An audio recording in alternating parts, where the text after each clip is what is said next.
Good morning to your friends, and hope you are doing well, and welcome on in to a Wednesday. It is February 18th, and I got to just remind you of who Zoran Mamdani was once when he was campaigning. Listen.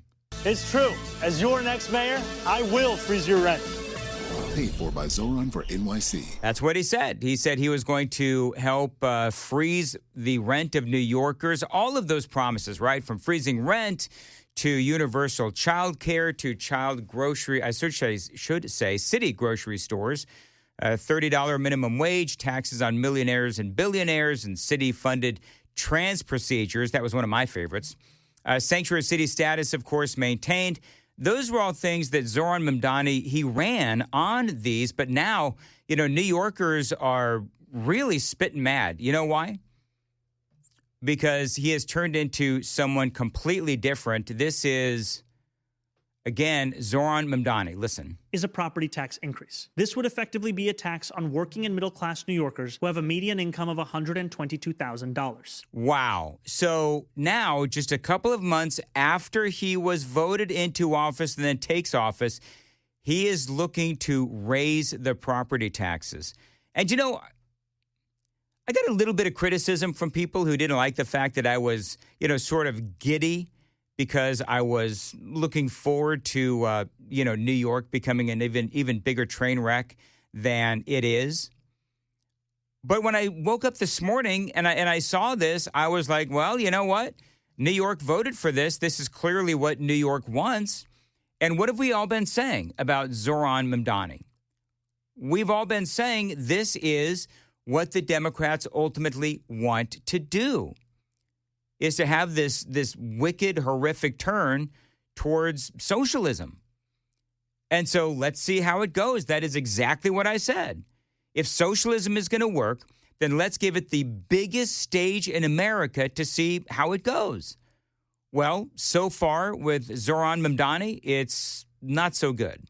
The second path also requires us to raid our reserves.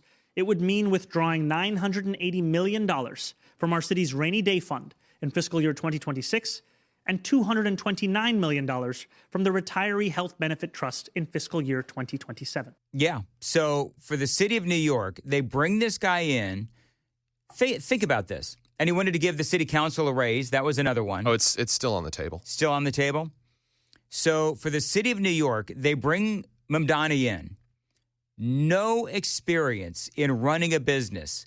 No real experience in running a government. No real experience in anything, really. Did we figure out? The only thing that we figured out about Zoran Mamdani is that he was a bad rapper. Like, he didn't really have any real job. He's a Nepo baby. He's a Nepo baby. That's exactly right. So now New Yorkers is going to end up paying the price. Here's some details. Here's what he wants to do. Zoran Mamdani. And again, New York, they can wallow in it.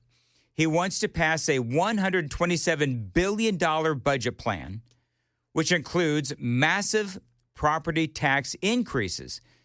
The rates would go as high as 9.5%. So the funny thing is, he wants to raise property taxes to make things more affordable in the city of New York.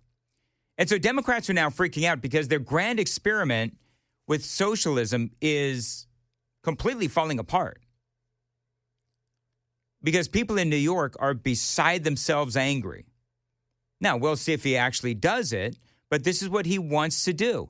Did you see what Mr. Wonderful had to say about that? No. Do you have the audio? No, it was actually just something that I think he wrote on social media. He said that Zoran Mamdani is going to go down as being the world's greatest real estate agent because everybody's moving out. Everybody's moving out. That is what's happening, or at least what is going to happen.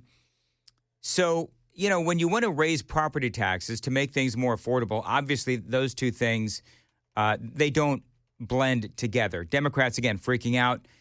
Democrats across the state believe that he is too radical. See, we saw this. The governor, Kathy Hochul, she was worried about him because she thought that he was too radical. You know what it is, Joan and Sam? It is a really bad week for the radical socialist Democrats because you have AOC that had a disastrous time in Munich, right? Those clips were going viral. And now you have the train wreckery of Zoran Mamdani. And so all I can say is we told you so. They say the tax increase would disproportionately target many lower income homeowners. But they want to give city council members a 16% raise, all 50 of them? Wow. You see? And we see the same thing going on in Virginia with Abigail Spanberger. We don't need to go through that story again, but the same thing is happening there. Mm-hmm. And, he promised all of these things, freezing the rent, universal child care, city grocery stores, $30 minimum wage. By the way, none of this has happened yet. City-funded trans procedures, sanctuary city status, of course, that is maintained.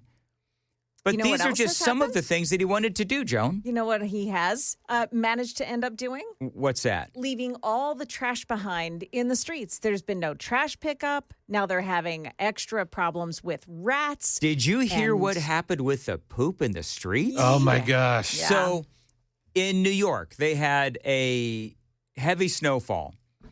And so the snow melts, and what is left behind is all of this poop in the streets. And apparently it's human poop. Yeah. So I guess it's all the homeless people. Is that what's going on? I mean, just like in San Francisco, they had the same thing. Somebody tweeted out, I don't remember who it was. It may have been J.D. Vance. But somebody tweeted out that Mamdani might want to check in with Gavin Newsom because they're really familiar with poop maps in California. And it's disgusting. And so now, and you're right, what is the problem with the trash pickup in New York? There's is it a sanitation strike? I saw that, and they, for whatever reason, can't get the trash picked up. So there's trash everywhere. And the rats are like the size of cats. I mean, it's disgusting. So this is interesting. One New Yorker, well, I can't get to it now.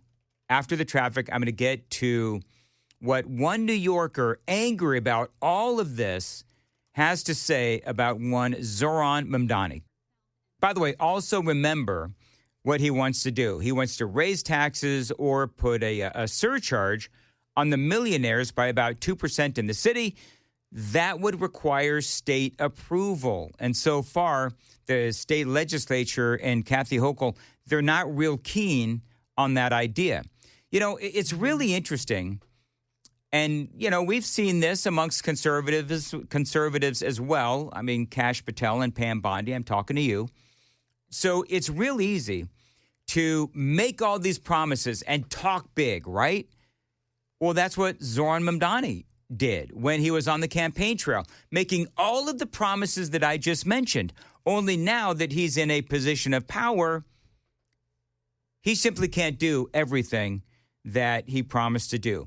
Now, apparently the problem with the sanitation is that because of, I guess, the snow and the ice, they have not been able to pick up all of the trash in New York. New York City Council Speaker Julie Menem and City Council member Linda Lee, chair of the Finance Committee, criticizing Mamdani's plan, saying this at a time when New Yorkers are already grappling with an affordability crisis, dipping into rainy day reserves, which is part of what he wants to do, and proposing significant property tax increases, which is also what he wants to do, should not be on the table whatsoever, they said in a statement. So even the Democrats in New York are going after Mamdani. And listen, this is why some of the Democrats out there didn't want to support the guy, because they realized, and we talked about this before he was even elected. If I remember right, I had a whole list of things that he could do and most of the things that he could not do, that he would need the partnership with the state legislature. He would need the partnership with the governor for the state of New York or city council, et cetera. And so the one thing that he can do is really screw the low-income people in New York by raising their property taxes a lot. And so one New Yorker posted this on the socials. He is angry because of all of the immigrants that have come into New York that, by the way, he is now paying for. Listen.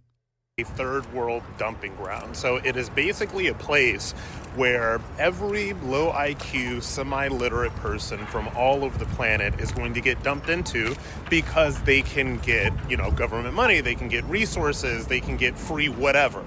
And when you look at the election of Zohran Mamdani, if native-born Americans were counted solely in the vote in that election, Cuomo would have won. Fact check true. One poll found that Cuomo would have won resoundingly if it was only native-born New Yorkers. But Mamdani comes in, right?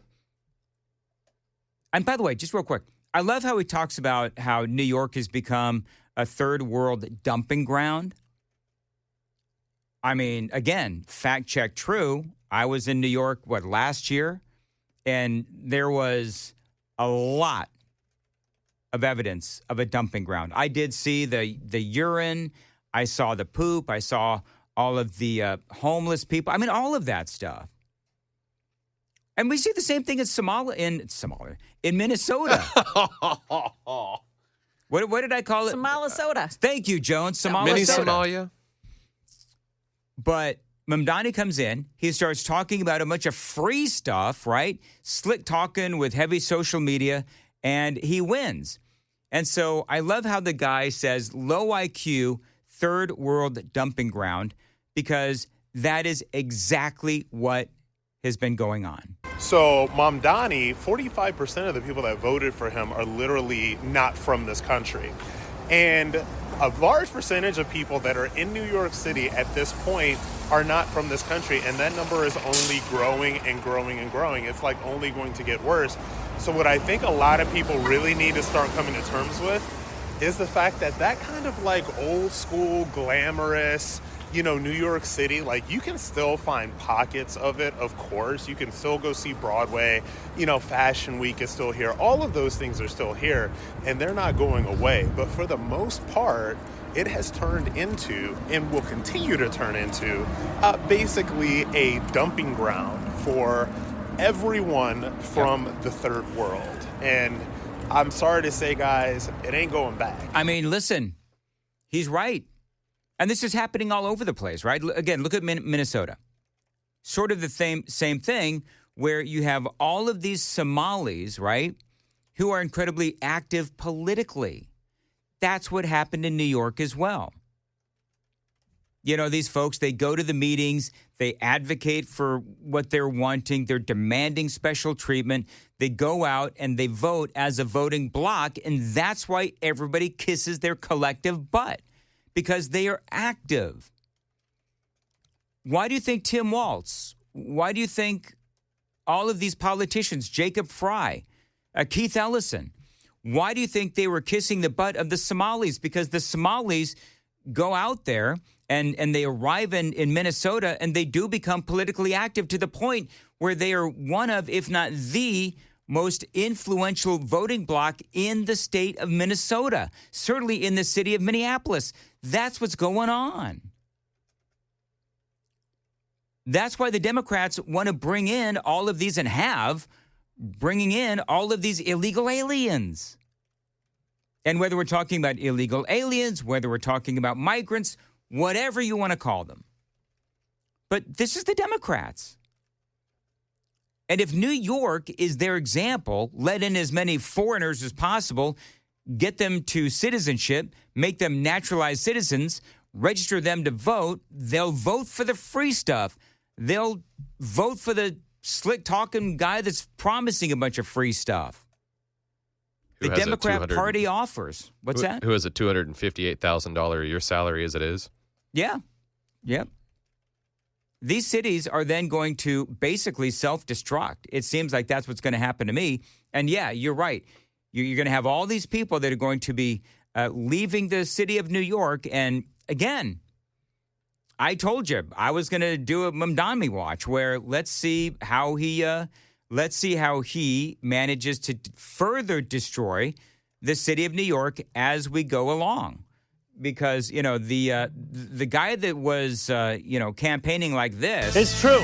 As your next mayor, I will freeze your rent.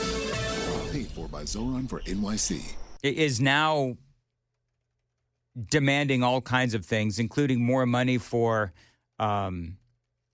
property taxes. And this is a situation, all the things that he wants to pay for, right? Universal child care, city grocery stores, $30 minimum wage, taxes on millionaires and billionaires, city-funded trans procedures, all of that stuff. And here's the sad thing. For that guy that was, walking the streets of New York and talking about how you've got all of these migrants that have come to New York and they're the ones that voted for Mamdani, they'll continue to vote for him. Because he's slick talking and he's offering a bunch of free stuff and he's a foreigner. Well, and a lot of them think he's going to somehow integrate Sharia law into how New York City operates. There's that too. There's another story about that. Maybe I'll try to do that coming up next. It is 8:23 on Super Talk 99.7 WTN. 615-737-9986 is the number, is the super text line. If you want to chime in, you're always welcome. Joan's got the news coming up at 8:30. Joan. Yeah, a threat posted in a porta potty shut down a construction site yesterday. We've got details about that coming up at 8:30 on Super Talk 99.7 WTN. Thank you very much. 8:23. This is interesting. CNN developing story. DOJ lists hundreds of prominent people named in Epstein files. How is that a prominent story? We had that on like Monday. Yeah. No, I'm asking a question. Like, is there something new? I'm looking at CNN. We literally were talking about that on Monday. Yeah. So it's not developing. Donald Trump also out there saying that he has been totally exonerated. I believe that he has. Unless there's something that I'm missing, Trump has been exonerated from the Epstein files. This whole thing is backfiring on the Democrats in epic fashion. And as our ailing friend Chris Hand, who is out today, Brian's filling in, I'm here for it. Hey, Joan, real quick. Yeah. I want to play a game. This is going to be really lame because my day is going so well so far. True or false, okay? Because there's a lot of like fake stories out there. Yeah. True or false? And people can play the game on Super Talk TV too and also on the Super Text line. In New York, because I've seen this on the socials, in New York, they are playing the call to prayer, the Muslim call to prayer. True or false? In New York City? In New York City.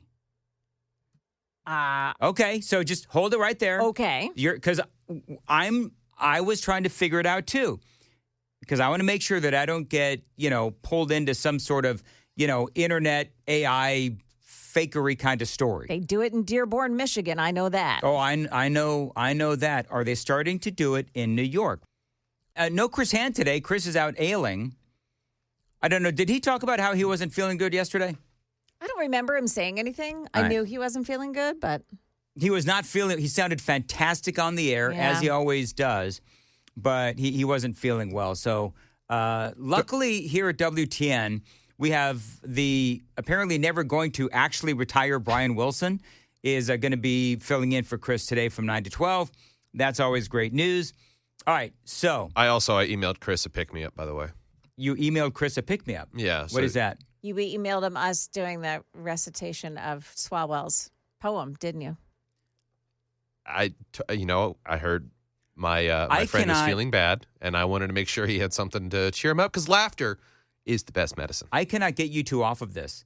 Like, this is just so you people know, this is the power that I have on my own show. I've specifically told Joan and Sam not to mention the segment at 5:35 where we had an ill-fated segment where we decided to read Eric Swalwell's erotic poetry from when he was like 22 years old. And yeah, I'll admit it was cringeworthy. And I'll admit that I told Sam not to mention it again. And for the love of all that is holy, don't podcast it. And it's already up there. It's been uploaded. I didn't isolate the story like I did for Chris. But if you missed it, you want to go check it out. No. Where all the podcasts are available. It's in the 5 o'clock hour. I bet it'll be the most downloaded hour of today. I certainly hope not. It's a terrible segment. Sorry, let me restart. Kissing till veins. Oh, Joan. Imploded and exploded with blood. I'm just going to you know what? Actually, the way that she's going, I'll just let her speak. I actually have nothing for the segment. No, I'm totally kidding. All right. Real quick. So if you want to listen to that, go ahead. But whatever. All right. So real quick. True or false? Joan, true or false? The Muslim call to prayer is being aired, if you will. If you're bringing it up. Played in New York. It must be true. Sam, I say it's true. I say yes. All right. So the three of us say it is true. It turns out, fact check, true. Ugh. And especially apparently in Brooklyn. Yeah. So since August 2023, under Eric Adams, New York City updated guidelines to allow mosques to broadcast the Adhan without a special permit on Fridays and during sunset prayers throughout Ramadan. But apparently, under Mamdani, there are widespread reports and resident complaints indicating an expansion to more frequent broadcasts up to 5 times a day in certain neighborhoods, including the early morning calls as early as 5 a.m. in areas like Manhattan, Brooklyn, Astoria, and others. And people are freaking out because it's really loud. And it is annoying. I mean, look, if you're Muslim, that's what you guys do. But, I mean, people are like, it's loud and it's bothersome. And by the way, there's a lot of people in New York who are freaking out because you've got a Muslim mayor and you have all of these, Joan still remembers 9/11. Yes. I mean, that to me in New York City is a threat. It's a threat. It says we're back. We're here. We're still here. And we're coming after you. That's what it says to me. In New York City, to do that is a threat. Absolutely. And they're taking over is what that message is.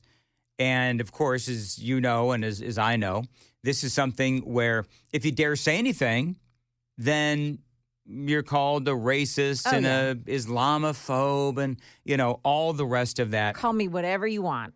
Oh, I don't care. Yeah. Yeah. I absolutely don't care.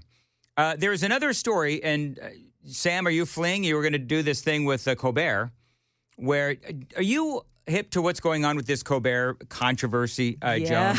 Yeah. So I'm going to play a little piece of audio, and then we're going to kind of delve into it because, believe it or not, even CNN is talking about this, where Stephen Colbert literally lied about this interview. So he is interviewing a Democrat who is running for the Senate in Texas. Guy's name is Tarico. I believe his name is Tarico. And this is Stephen Colbert blaming Donald Trump for only being able to play this interview online as opposed to on television. This is how it sounded. James Tallarico.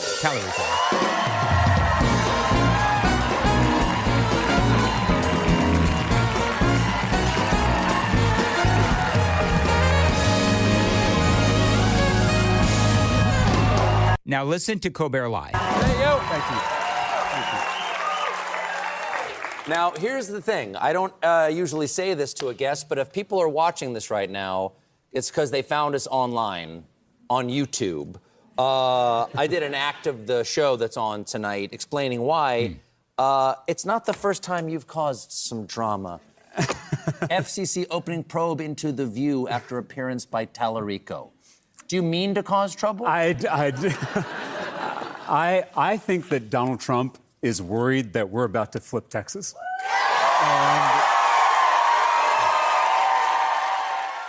So the whole thing is about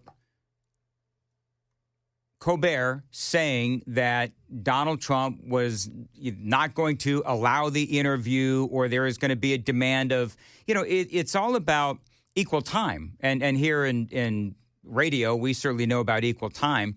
Tallarico is running against Jasmine Crockett for the Texas Senate race.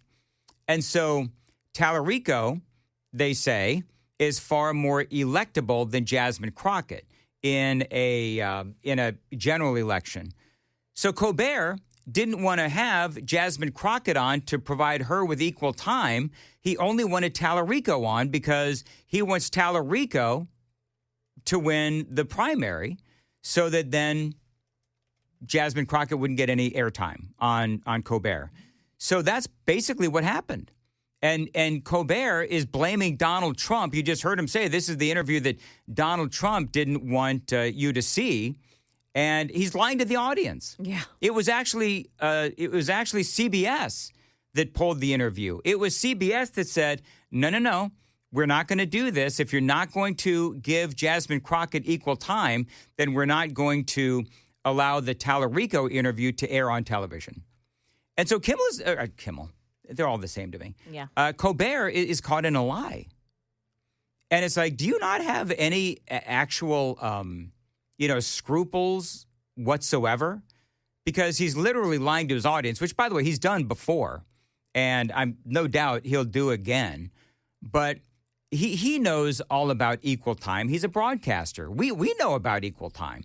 And so for CBS came out and they literally confirmed that no, it had nothing to do with Donald Trump per se. It had nothing to do with the FCC per se. It was because he didn't want to give equal time to Jasmine Crockett. That's what I think I've got that story right. And now even CNN is covering it. Yeah.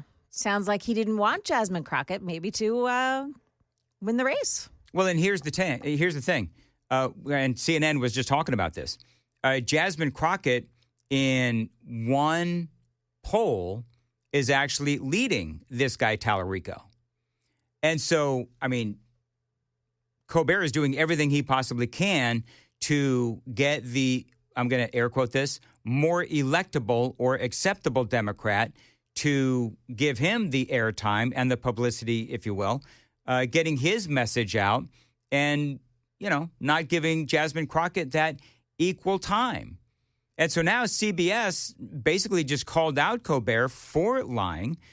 Bottom line is Colbert claimed that Trump's FCC blocked his interview, but CBS confirmed that is false. It was actually about equal time rules. Because he doesn't want to give Jasmine Crockett any opportunity to get her message out. So, I mean, I don't know why I'm surprised. And by the way, he doesn't care. He doesn't care because Colbert, his show, it's already been canceled, has it not? Yeah. I don't know when. He's got a long funeral dance to get there. A long funeral dance. Yeah. That's nice. I mean, it's going to be a while before it comes off the air. But yeah, he's done. Yeah. And 1701 says, I didn't hear the lie. Well, the lie was that he said this is the interview that Donald Trump doesn't want you to see. And Donald Trump had nothing to do with it. I mean, honestly, I think that for Colbert, yes, okay. So 2531 says that he is indeed retiring in a couple of months. So anyway, it's something that for the Democrats, it doesn't really surprise me. It actually also wouldn't surprise me that Colbert wants to skirt the equal time rules because that is what the Democrats do. They cheat. And we keep seeing that with the Save America Act and illegal aliens and all of the things that the Democrats like to do. We talked about it earlier where they, bringing in all of the illegal aliens or the migrants into the blue cities so that they'll have more representation in the House of Representatives. We could also go down the road of, having more. We saw this in New York, not to, repeat too much of the previous segment or segments, but in New York, where you have these all of these migrants or immigrants or illegal aliens or whoever ultimately then they become naturalized and they vote for Mamdani, who is out there promising a whole bunch of free stuff. And then he's out there to third world New York, make it a third world country. And that's where it's going now because of all of the crap in the streets. Now they're talking about higher property taxes. It goes on and on. So there you go. I mean, it seems pretty simple to me. And people are chiming in on the super text line, and people, they see what Colbert was trying to do. By the way, John in Lawrenceburg says, "So glad I missed the 5:35 segment, smut." Oh, come now. Do you know what's so funny about that 535? What's so funny about the 535 is that we did today is that some people called it the best segment we've ever done. Other people called it the worst. See, but the thing is, it was so off the cuff, and that's what makes radio fun. That's exactly right. You never know what's going to happen. Right. That is exactly right. And you know what? If it, like, thinking back, now I wish I read it, like Sam had a great read on it. You know, he had that low. Well, Sam went kind of dirty. Smarmy. Sam went, basically porn line. Yeah, he did. Kind of delivery. Shocker. I, of course, thank you, Mason. I, of course, was my usual awkward self who, can't. And I think I read it like a newscaster. I would have changed my delivery. Well, you know what? Maybe you and Brian can do it together, Joan. I think Brian will be good if we don't. And then Brian gets on at 7 o'clock hour. He starts reading it. When I specifically said, no mas. It was so funny. I loved it. Anyway, so that tells you how very little control I actually have over my own show. And that's all fine, well, and good. 0181. It was crap, and we're still talking about it. I know. I don't understand. Colbert did not retire. His show was taken off the air. Thank you. Yeah, wow. He didn't retire. Did you say that? I don't remember what I said, to be honest with you. Okay. Joan has been that kind of a show. Yeah. It started off rough, and it hasn't gotten any better. I lost my voice in the middle of a Window Nation commercial, and, on and on it goes. But you know what, Joan? You know what the good news is? What's that? At least we don't have to listen to the call of prayer like they do in New York. Yes. At least there is that. Yes. It is 8:51 on Super Talk 99.7 WTN. By the way, the Stake of the Union. If you would please go and purchase some tickets, that would be great. It's going to be happening at Legends Steakhouse. You're going to have me. You know what? If you want to corner me and you want to tell me how much you hated that smut-filled segment in the 5:35 hour of today's show, you can tell me in person. All you got to do is buy some tickets to the State of the Union or find me at Starbucks later. Anyway, go to 997WTN.com. We're all going to watch the State of the Union together. We call it the Stake of the Union. I'm going to be there. Chad's going to be there. Chris is going to be there. Hopefully he'll be feeling better by then. And you've got Matt Murphy's show. He's going to be there as well. And I'm really looking forward to it. If you want to check it out, feel free, 997WTN.com to buy tickets. And 9656. The train wrecks are always entertaining to watch. Yes, you can actually probably see me squirm at least once or twice in this here radio broadcast. Somebody also asking that Joan should read the news in the sexy poem voice. Oh, yeah. No, I think Joan, we're going to save that for a podcast.